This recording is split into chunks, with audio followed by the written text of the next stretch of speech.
Bonjour à tous, on se retrouve sur Cuisine AZ aujourd'hui pour réaliser une délicieuse panna cotta. C'est parti. Pour cette recette, vous aurez besoin de crème fraîche liquide, de sucre en poudre, de feuilles de gélatine et d'une gousse de vanille.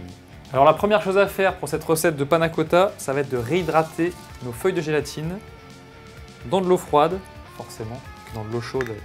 Elles vont se dissoudre en 10-15 minutes, c'est pour ça que c'est quelque chose que je fais en premier. Deuxième étape, je m'occupe de la gousse de vanille.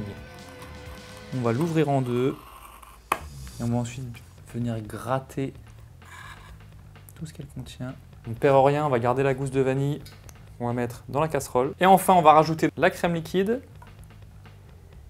le sucre en poudre et on fait chauffer ça gentiment. Voilà, là c'est parfait. La crème a bien chauffé. Va me rester à la passer au chinois pour enlever forcément la gousse de vanille.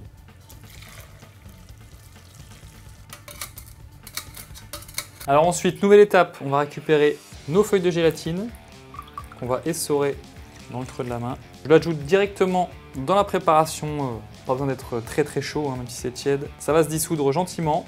Et enfin, il nous reste à les verser dans les verres, les verrines, vous prenez ce que vous avez à la maison. Alors maintenant, il faut un petit peu de patience, on va les placer au réfrigérateur pendant au moins 2 heures. Alors après plusieurs heures passées au réfrigérateur, nos panna cotta sont figés. Alors ce que je vais rajouter aujourd'hui, c'est un petit peu de coulis de fruits rouges, à vous de vous faire plaisir avec du caramel, du chocolat, un coulis d'autres choses. Et voilà pour la recette de la panna cotta, ce dessert italien très facile à réaliser et en plus avec peu d'ingrédients. À vous de jouer et à bientôt pour d'autres vidéos.